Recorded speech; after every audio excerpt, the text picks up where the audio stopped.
Will it be high? Will it be low? Which way will the AEW ratings go? Welcome back, guys, to Fog Wrestling. It's another edition of the AEW Collision ratings. We're going to look at them. We're going to break them down. We're going to give our opinion. We're going to look at this week's YouTube clips from this show that absolutely just does not draw, and we're going to talk a little bit about the future of AEW, because I don't think the future for AEW looks good, and that's not me taking a dig at the product or me taking a dig at the roster that is filled with 95% absolute bums. It's just a reality. I mean, as bad as WWE is doing right now in terms of views, in terms of followers and fans and general interest, I mean, AEW is doing 10 times worse pretty much in every single category. I don't know what has happened to AEW. It's ever since Tony Khan released that CM Punk footage. Yeah, the first week, I mean, it got them a boost. It got them back over 800k after two successive shows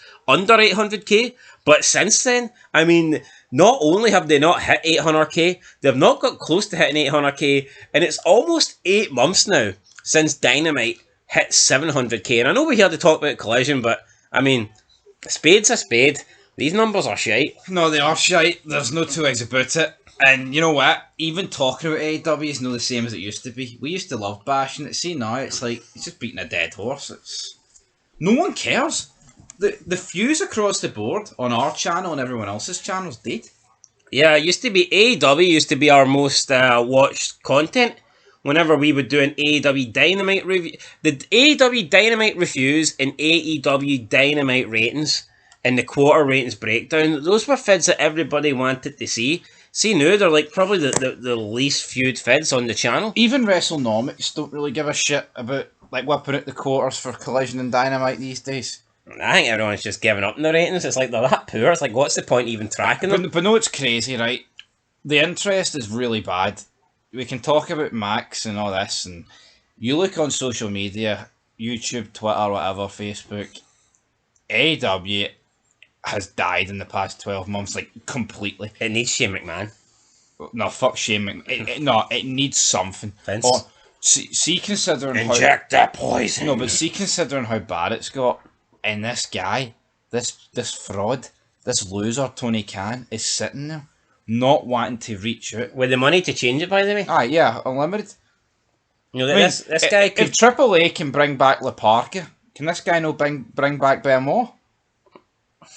No, you're laughing, but if Triple A can bring back a dead nobody, why doesn't this guy bring back Randy Savage, Warrior, Benoit, Guerrero? Fake Diesel. I fucking no, you're Even laughing. give us fake Sting. Yeah, why not? No. Why not give us fake Austin? Hold on, could Sting... Stone Cold DT. Could we not just got a stunt double to play Sting? Who would have fucking knew? Apart from everybody, but honestly, it still would have been interesting. Anyway, this week's number... Stone Cold DT though. Bring him in. It was another preempted airing, so this is 3 weeks in a row now where Collision has not aired on its regular TV program, TV channel, or day or time and slot. So it's 3 weeks in a row now where they've been either like moved an hour or two or moved to a different channel. This week it aired on TBS instead of TNT, and it was down 52% on last week. Now last week I believe was up 51%, and this week's down 52%. So, we've got some crazy numbers here. Last week, they're up more than half their audience. This week, they're down more than half their audience. And I get it, that it's all kind of just due to last week's episode being out of place and coming on straight after the NBA playoffs. I mean, I get that, but it's fucking weird, isn't it? It just goes to show you that literally every single person that they gained last week was from, like, the NBA. No, of course it is. But it's like, again with WWE and AEW, it's like they get these shows where they know there's going to be a boost in ratings. Do they push the envelope? Do they try and entice people that haven't watched in years? Because make no mistake about it, see the people watching that basketball game? A lot of them will know what wrestling is. I'm pretty sure quarter one did 1.8 million. Well, there you go. Right? And that far exceeds any fucking quarter we see on SmackDown, by the way. Yeah. But let's see with that 1.8 million. Like, you'd think there's a chance for Collision to get some of that audience to stick around. Absolutely.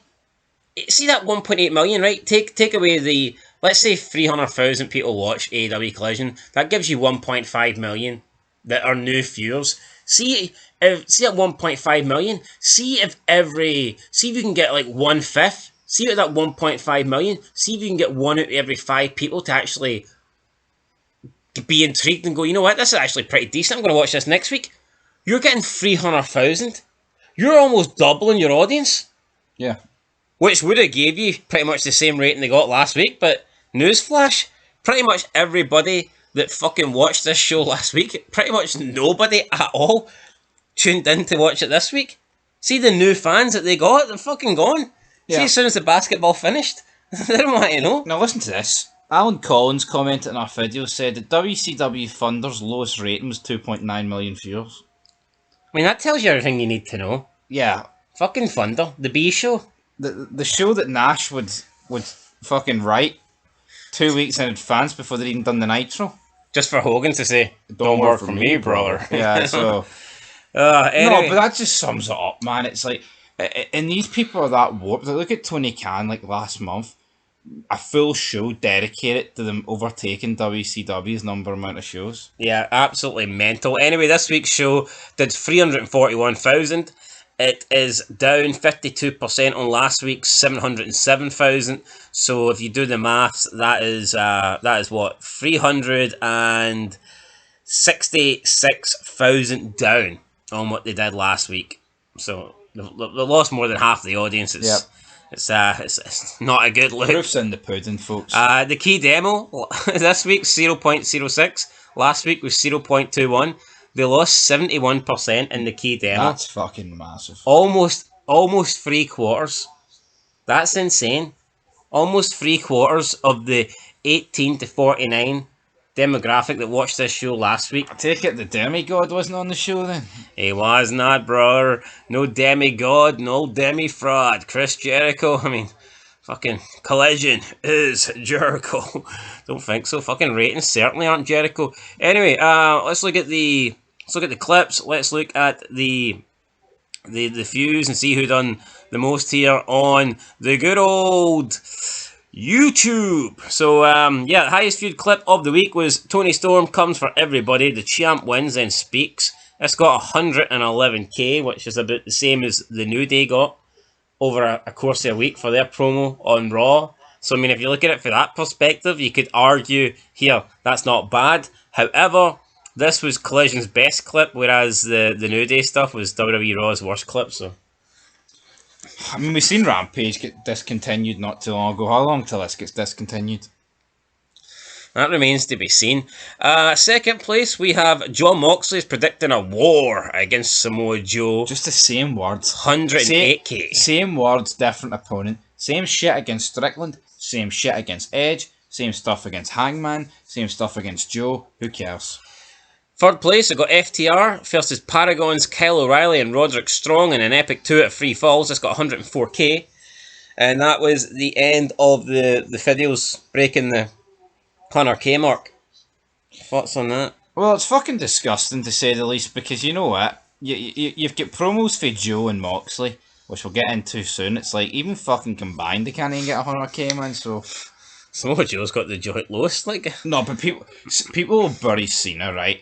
See if Cena was on AEW, cutting on one of these backstage vignettes. Is he getting 34,000 views? I reckon Cena could single-handedly win AEW, the battle against WWE. I genuinely believe that. See if Cena went AEW and he says, fuck 50, I'm wrestling till I'm 60, and he says to Tony Khan, I'm giving you the next 12 years of my life, and he stopped making his shit movies, and he just focused 100% like he did back in the day. I think that Cena could win. I think Cena could put WWE to business. Yeah, because I think what people don't understand is, right... See if Big Match John was motivated. And no, but see the way in wrestling we always talk about there's no needle movers. Tony Khan's got the money to motivate. No, but see the way we talk about there's no needle movers. John is one. No, he is, but the problem is, a lot of his appearances this year have been shite. And same with The Rock, and same with Austin at Mania. It was crap, let's be real. I guarantee. But see if they go to another company, a non-WWE environment, and it's like a new story and it's a new gimmick. Yeah, the views are going to, as you said, thrive. It's completely different. I don't even think Tony Khan could fucking drop the ball with John Cena. As long as he puts John Cena out there, I don't see how it's bad. Like, I know I've said this, but the proof's in the pudding, right? If Aleister Black can go to SmackDown and get 1 million views, and Bobby Lashley can go for WWE to AEW and get 2 million. What's Cena getting? What do you think Big Match John, Rock and Austin, those kind of guys can get? You know, they're going to break the barriers. For sure. Right, fourth place, we had Big Bill and Brian Keefe in the Gates of Agony fighting the parking lot. This got 89k. Fifth place, we had Megan Bain versus Harley Cameron. Bow Down or Feel the Wrath. This got 84k. Sixth place, we had Brody King versus Don Callis' family's Josh Alexander. Josh Alexander recently debuting in AEW, now just feels another guy on the roster. Congratulations. Seventh place, we've got Sammy Guevara versus Rush versus AR Fox versus Kevin Knight, who walked away with 100k. I guaranteed when we did the recap for this show that this clip would not get 100k in views, and I was right. You were right. Although I wasn't expecting it to be this high up the list, I'll be honest, but there you go. No, that's actually surprising it did that well, but back to Alexander, big Joshy, alright? See this guy? I put him over there, didn't I? That's as good as it got for Josh Alexander in his fucking career. It's his career over. But to wrap it up, JD from New York and losers like him buried his decision to go to AEW. Say he goes to WWE, he ends up on NXT, wrestling guys for TNA anyway, and then appearing on TNA anyway. Yeah. So why not make more money by going to Tony Khan's circus instead of being a jobber on NXT? Yeah, and it's just mental, because see, 2 years ago, fucking JD from New York would have absolutely spinned it, where that if Josh Alexander went to WWE, he didn't care about his career, and the AEW was the right choice. But now that McMahon's at the picture, and Big Nose is in, and JD can't get his fucking lips off that nostrils, you know, he's going to pretend that somehow it's career suicide. Whatever. Right, where were we? 8th place, we have the AEW highlights package there. The 8 minutes, Atlantic City, 58k. In 9th place, we have to go down here to Lock the Door. AEW World Champion Jon Moxley's not scared of Samoa Joe. I'm scared of him. Lock the door, buddy. I mean, fucking lock the door. Turn off the TV more like. Why is it lock the door? Was it a cage match? I don't know, maybe. Who knows? Who cares? Then we have in 9th or 10th, I don't know. 9th place, I believe, Daniel Garcia dominates the best wrestler alive, then calls out FTR. Daniel Garcia fucking sucks, by the way. No, he does. How can a 1 minute match last 4 minutes and 52 seconds anyway? Bogging. And then joint last. Joint 11th or 12th, call it what you want. Did Max Caster just try to steal a forklift? And Samoa Joe asks Jon Moxley if he has the heart to stand in front of Joe. So what's the excuse for Samoa Joe here? I actually don't mind Joe, but why is this guy getting a title match? Can we just accept that Joe's done? And in terms of his career, the guy's not relevant anymore. He's just a fat fucking blob. The last time he meant anything was when he was feuding with Brock Lesnar. No, I don't get though, right? And I don't know if you can remember this, but well, you will remember it. But I feel like his whole WWE run was he was injury free in NXT. He then came up to the main roster. Couldn't stay fucking injury free. Yeah, and then all of a sudden he's injury free now. It's almost like between like 2014 and like ever since he went to AEW, he was either on development or injured, and there was no in between. Yeah, look, I think it would have been good if he stayed injury free, because I think his short period on Raw, you know, when he was feuding with Brock and Roman Reigns, I mean, he was all right, like, but it didn't really work out for him. This AEW run for me isn't really working out. I think people forget, but I do believe that Samoa Joe was a world champion. He was. He held the belt last year. I'm pretty sure he took. Was that when he faced CM Punk, or are you talking about another time? I'm talking about. I'm sure he was champion last year. Was he actually? He beat fucking MJF. Oh, fuck, that's not memorable, is it? Totally forgot about that. Sure he beat him. Sure he beat him. I've totally forgot about that. I was thinking when he had the so-called real world championship for the Collision show. Anyway, guys, there's your clips. There's your views. Let us know what you think down below. Collision numbers are down the fucking toilet. And it's about time Tony Khan flushed this shit away. Aye. This is the definition of Klingons, man. Yeah, and this video's not going to cling on anymore. Till next time, peace.